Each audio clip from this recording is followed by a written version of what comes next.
ओम शांति। आज के अव्यक्त महावाक्य हैं बाबा के 25 फरवरी 2024। सर्व प्राप्तियों की समृद्धि इमर्ज कर अचल स्थिति का अनुभव करो और जीवन मुक्त बनो। सर्व प्राप्तियों की समृद्धि इमर्ज कर अचल स्थिति का अनुभव करो और जीवन मुक्त बनो। आज भाग्य विधाता बाप अपने विश्व में सर्वश्रेष्ठ भाग्यवान बच्चों को देख रहे हैं। हर एक बच्चे के भाग्य की महिमा स्वयं भगवान गा रहे हैं। बाप की महिमा तो आत्माएं गाती हैं, लेकिन आप बच्चों की महिमा स्वयं बाप करते। ऐसे कभी स्वप्न में भी सोचा कि हमारा इतना श्रेष्ठ भाग्य बना हुआ है? क्या कह रहे हैं बाबा कि भगवान की महिमा तो क्या है, सभी आत्माएं गाती हैं, लेकिन जो बाबा के बच्चे हैं उनकी महिमा क्या है, खुद बाप गाते। तो बाबा कहते हैं ऐसा कभी सपने में भी सोचा था कि इतना श्रेष्ठ भाग्य बना है? लेकिन बना हुआ था, बन गया। दुनिया के लोग कहते हैं भगवान ने हमको रचा, लेकिन भगवान का पता है न रचना का पता है। आप हर एक भाग्यवान बच्चा अनुभव और फकुर से कहते हो कि हम शिववंशी ब्रह्मा कुमार कुमारियां हैं। हमको मालूम है कि हमें बाप दादा ने कैसे रचा।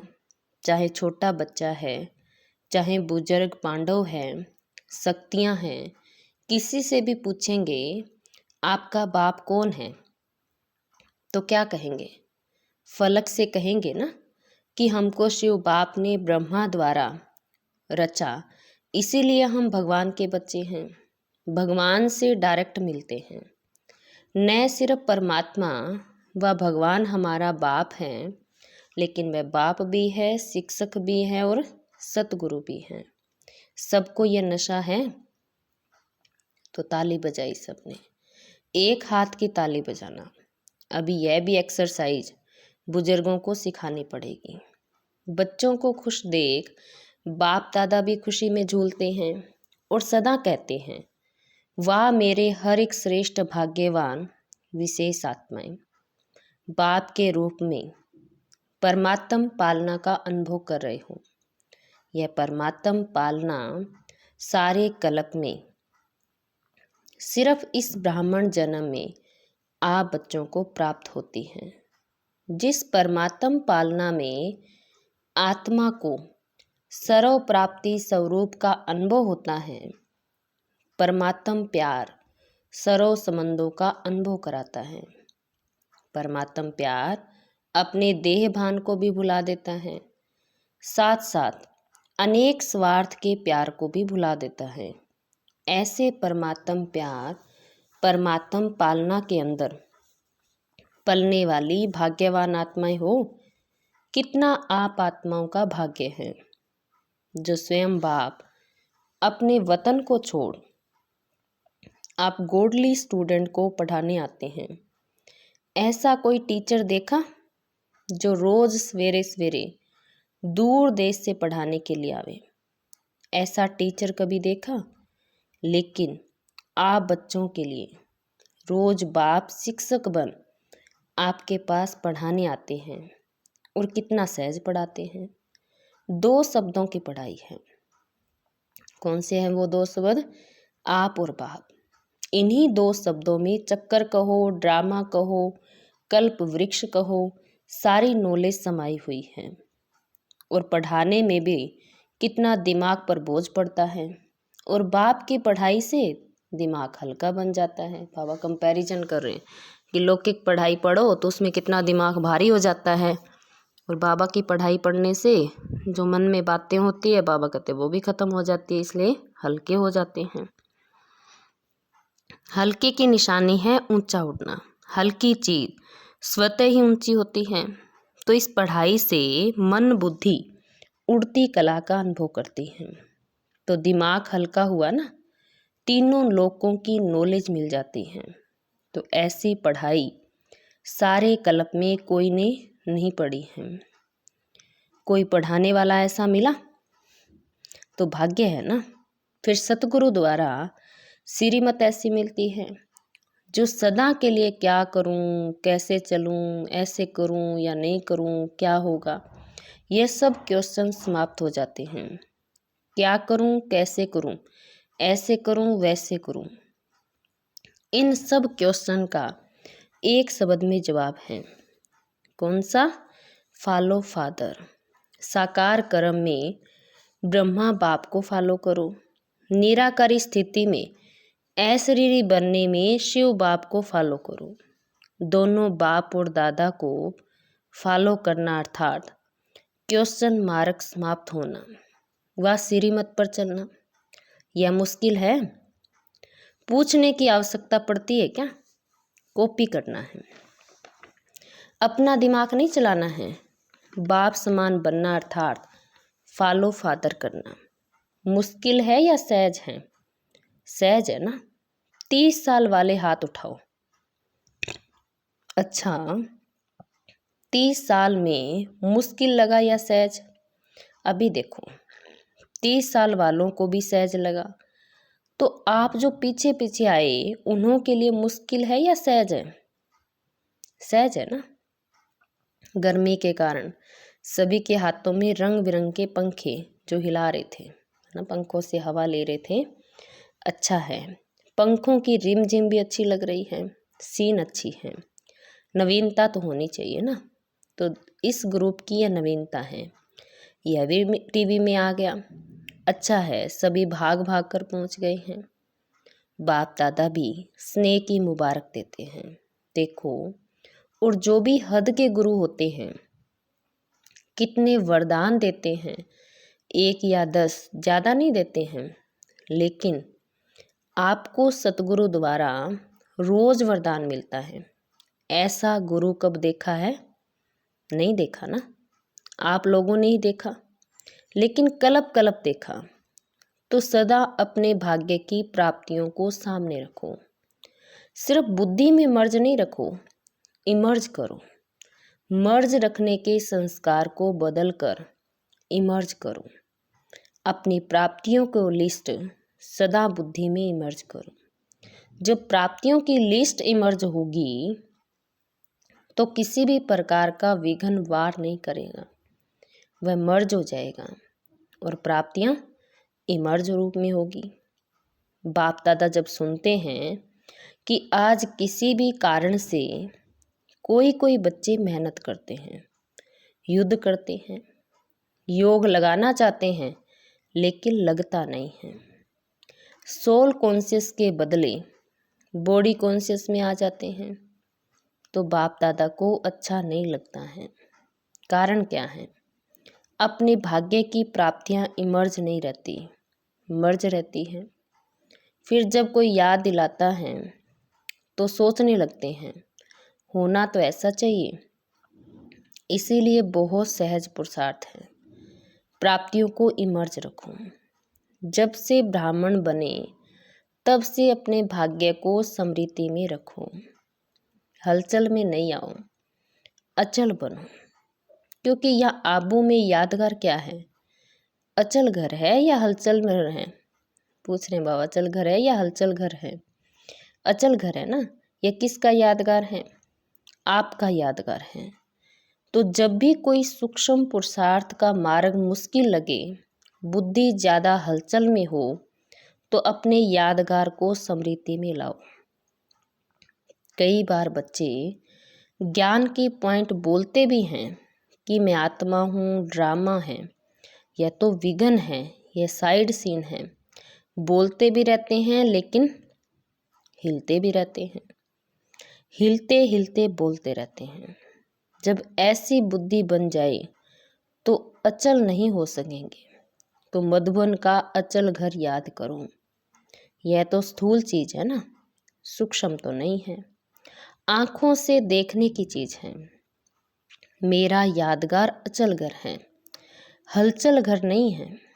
क्योंकि बाप दादा इस वर्ष को सर्व बच्चों के प्रति मुक्ति वर्ष मनाना चाहते हैं। ऐसा नहीं हो, हाथ उठाए तो कोई का उठे, कोई का नहीं उठे, नहीं, सभी खुशी खुशी से हाथ की ताली बजाएं। सभी बजाने लगे। चलो अभी बजा दी तो ठीक है, लेकिन ऐसे ही बाप दादा इस वर्ष के समाप्ति में इतनी जोर से ताली बजाते देखें। अभी तो बजाई अच्छा है, लेकिन तब भी बजाना, बजाएंगे। देखो हाथ की ताली बजा के तो खुश कर दिया, लेकिन बाप दादा नए वर्ष में जो अपना 18 जनवरी विशेष ब्रह्मा बाप के शरीर से मुक्त होने का दिन है, तो 18 जनवरी में बाप दादा फिर हाथ उठवाएंगे कि मुक्ति वर्ष मनाया या सिर्फ सोचा। मनाना है, सोचते तो नहीं रह गए। स्वरूप में लाया, वह सोचते सोचते लास्ट में भी सोचते रहेंगे। यह रिजल्ट बाप दादा देखना चाहते हैं, दिखाएंगे। अच्छा याद रहेगा ना, प्राप्तियों को सामने रखो। बाप की याद के साथ बाप ने जो दिया वह भी इमर्ज करो। क्या बनाया और क्या मिला। बाप दादा इस वर्ष के बाद हर बच्चे को जीवन मुक्त स्थिति में देखेंगे। भविष्य में जीवन मुक्त होंगे, लेकिन संस्कार जीवन मुक्त के अभी से इमर्ज करने हैं। और निरंतर कर्म योगी, निरंतर सहज योगी, निरंतर मुक्त आत्मा के संस्कार अभी से अनुभव में लाऊं। क्यों? बाप दादा ने पहले भी इशारा दिया कि समय का परिवर्तन आप विश्व परिवर्तक आत्माओं के लिए इंतजार कर रहा है। प्रकृति आप प्रकृतिपति आत्माओं का विजय का हार लेके आह्वान कर रही है। समय विजय का घंटा बजाने के लिए आप भविष्य राज्याधिकारी आत्माओं को देख रहे हैं कि कब घंटा बजाएं। भगत आत्माएं वह दिन याद कर रही हैं कि कब हमारे पूज्य देव आत्माएं हमारे ऊपर प्रसन्न हो, हमें मुक्ति का वरदान देगी। दुखी आत्माएं पुकार रही हैं कि कब दुख हरता सुख करता आत्माएं प्रत्यक्ष होंगी। इसीलिए यह सब आपके लिए इंतजार व आह्वान कर रहे हैं। इसीलिए हे रहम दिल विश्व कल्याणकारी आत्माएं, अभी इन्हों के इंतजार को समाप्त करो। आपके लिए सब रुके हैं। आप सब मुक्त हो जाओ तो सरो आत्माएं प्रकृति भगत मुक्त हो जाएं। तो मुक्त बनो, मुक्ति का दान देने वाले मास्टर दाता बनो। अभी विश्व परिवर्तन की जिम्मेवारी के ताजधारी आत्माएं बनो। जिम्मेवार हो ना, बाप के साथ मददगार हो। क्या आपको रहम नहीं आता? दिल में दुख के विलाप महसूस नहीं होते हैं? ये विश्व परिवर्तक आत्माएं अभी अपनी जिम्मेवारी की ताजपोशी मनाओ। बाप दादा ने पहले भी कहा, 100 हिमालय जितने बड़े ते बड़े विघ्न भी आ जाए तो भी हटेंगे नहीं, हार नहीं खाएंगे। ताजपोशी मुक्ति वर्ष अवश्य मनाएंगे। बाप दादा रोज चार्ट देखेगा। क्या करें बाबा? रोज बाबा बच्चों का चार्ट देखेंगे। ऐसे नहीं यहाँ से जाओ तो ट्रेन में भी कहो पता नहीं क्या हो गया, घर में गए तो बुगले और हंस की लड़ाई लग गई। ऐसे नहीं कहना यह हो गया, यह हो गया, यह नहीं सुनेंगे। आपके पत्थर वेस्ट पेपर बॉक्स में डालेंगे, सुनेंगे नहीं। दृढ़ संकल्प करो, होना ही है। जहाँ दृढ़ता है वहाँ सफलता नहीं हो, असंभव है। तो सभी दृढ़ संकल्प वाले हो ना। टीचर्स हाथ उठाओ। टीचर्स बहुत हैं। सारे सेंटर खाली करके आए हैं ना? सारे सेंटर खाली करके आए हैं क्या? देखो एक खुशखबरी सुनाते हैं। बाप दादा ने अभी देखा है, सुना है कि सरो मधुबन वालों ने अपनी परिवर्तन का लक्ष्य बहुत अच्छा रखा है। लक्षण तो देखेंगे लेकिन लक्ष्य बहुत अच्छा रखा है। अपने में अंतर जो आया है वह भी लिखा है। लेकिन बाप दादा को खुशी है, अंतर आना शुरू हुआ, आगे होता रहेगा। लेकिन सभी ने अपने दृढ़ संकल्प का उमंग उत्साह अच्छा दिखाया है। अभी कागज में है, लेकिन कागज में भी पहले कदम तो है। तो बाप दादा को खुशी हुई है क्यों? सारे वर्ल्ड के लिए हे अर्जुन मधुबन निवासी हैं, निमित मधुबन निवासी हैं। सेकंड नंबर देश विदेश की निमित सेवाधारी टीचर्स हैं। सर्व सहयोगी साथी सारा परिवार ब्राह्मण आत्माएं हैं। तो मधुबन का नक्शा बाप दादा देखेंगे कि बिल्कुल बदला हुआ दिखाई दे। मधुबन वाले तो कम आए होंगे, कईयों ने तो लिखा ही नहीं है। आगे बैठने वालों ने कम लिखा है, बहुत बिजी रहे हैं। लेकिन जब काम मिलता है तो लिखने में भी नंबर जमा होती हैं। अगर नहीं लिखा तो नंबर एक्स्ट्रा कम हो गई, नुकसान कर दिया। जो भी डायरेक्शन मिलती है डायरेक्ट बाप द्वारा मिलती हैं, चाहे निमित्त आत्माएं दादियों द्वारा मिलती हैं, उसका रिगार्ड देना अति आवश्यक है। इसमें न बहाना देना, न अलबेलापन करना। आगे के लिए बाप दादा बता देते हैं कि नंबर जमा नहीं हुई, इसीलिए इसको महत्व देना अर्थात महान बनना।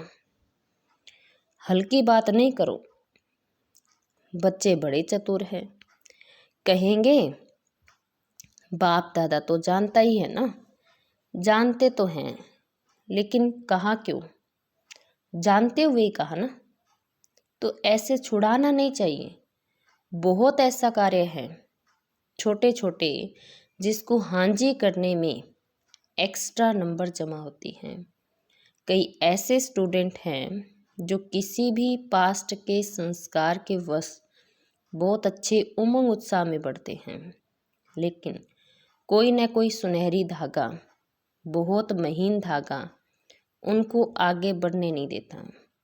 वह समझते भी हैं कि यह महीन धागा रहा हुआ है, लेकिन ही कहेंगे। लेकिन ऐसे भी पुरुषार्थी हैं जो छोटी छोटी कॉमन बातों में भी हांजी करने से नंबर ले लेते हैं, और हो सकता है कि वह थोड़ी थोड़ी नंबर इकट्ठी होते हुए वह आगे भी निकल सकते हैं। ऐसे भी बाप दादा के पास एग्जाम्पल के रूप में हैं। इसीलिए सहज तरीका है, छोटी छोटी हांजी करने में नंबर जमा करते जाओ। कट नहीं करो, जमा करो। बाकी बाप दादा ने देखा मेजॉरिटी ने अपना उमंग उत्साह अच्छा दिखाया है। इसीलिए दृढ़ संकल्प के लिए विशेष उन मधुबन निवासी बच्चों को बाप दादा हांजी करने की मुबारक देते हैं, याद प्यार भी दे रहे हैं। लाख लाख गुना याद प्यार दे रहे हैं।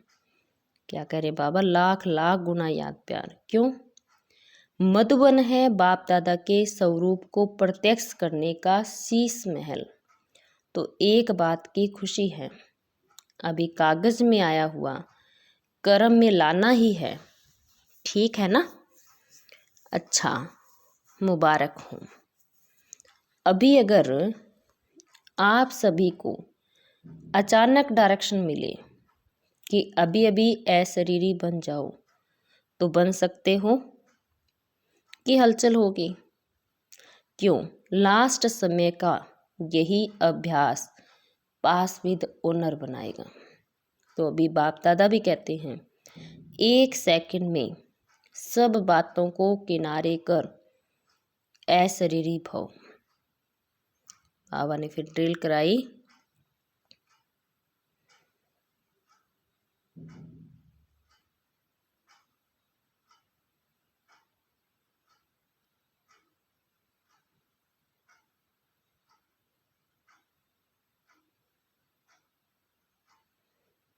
अच्छा, चारों ओर के अति श्रेष्ठ भाग्यवान परमात्म पालना के अधिकारी आत्माएं, परमात्म पढ़ाई के अधिकारी, परमात्म सतगुरु के वरदानों के अधिकारी, सदा दृढ़ता द्वारा सफलता के अधिकारी, सदा अखंड योगी, अचल योगी, सदा विश्व परिवर्तन की जिम्मेवारी के ताजधारी, सदा सर्व प्राप्तियों को इमर्ज रूप में अनुभव करने वाले ऐसे विशेष आत्माओं को बाप दादा का याद प्यार और नमस्ते। अभी मुक्त वर्ष में मधुवन निवासी ठीक हैं, हो सकता है या मुश्किल है? तो हाँ जी बोला। फिर तो बाप दादा मधुवन वालों को भी गोल्डन बैज देंगे। मधुवन वालों को बैज देना है और सभी को दिया है। मधुवन वालों को मुक्त वर्ष की प्राइज देंगे, अच्छा बैज देंगे आपको। अच्छा, बाबा को हम भी याद प्यार देते हैं। हम रूहानी बच्चों की रूहानी बाप दादा को नमस्ते जी, सदा रहेंगे हंसते जी, वाह बाबा वाह, शुक्रिया बाबा शुक्रिया। वरदान दिए बाबा ने आज का। ब्राह्मण जीवन में एक बाप को अपना संसार बनाने वाले स्वतः और सहज योगी भव। ब्राह्मण जीवन में एक बाप को अपना संसार बनाने वाले स्वतः और सहज योगी भव। ब्राह्मण जीवन में सभी बच्चों का वायदा है, एक बाप दूसरा न कोई। जब संसार ही बाप है, दूसरा कोई है ही नहीं, तो स्वतः और सहज योगी स्थिति सदा रहेगी। अगर दूसरा कोई है तो मेहनत करनी पड़ती है। यहाँ बुद्धि न जाए वहाँ जाए, लेकिन एक बाप ही सब कुछ है तो बुद्धि कहाँ जा नहीं सकती है। ऐसे सहज योगी सहज स्वराज्य अधिकारी बन जाते हैं। उनके चेहरे पर रूहानियत की चमक एक रस जैसी रहती है। के चेहरे पर रूहानियत की चमक एक रस से एक जैसी रहती है। और स्लोगन दिया बाबा ने आज का, बाप समान अव्यक्त व विदेही बनना। बाप समान अव्यक्त व विदेही बनना, यही अव्यक्त पालना का प्रत्यक्ष सबूत है। यही अव्यक्त पालना का प्रत्यक्ष सबूत है। ये थे आज के महावाक्य बाबा के। तो आज विशेष बाबा ने हमें क्या पक्का कराया है? एक तो अशरीरी भव का वरदान दिया है। बाबा कहते 1 सेकंड में आपको कहे अभी अभी अशरीरी बन जाओ, तो बाबा कहते लास्ट टाइम में यही क्या, पास विद ऑनर बनाएगा। और दूसरा बाबा ने क्या है, मुक्ति वर्ष मनाने के लिए बोला। तो बाबा ने विशेष क्या है, अचल स्थिति बनाने के लिए भी कहा। बाबा कहते जब कोई हलचल हो तो अपना यादगार याद करो, अचल घर। बाबा कहते हलचल घर नहीं है, अचल घर है तुम्हारा यादगार। अच्छा, ओम शांति।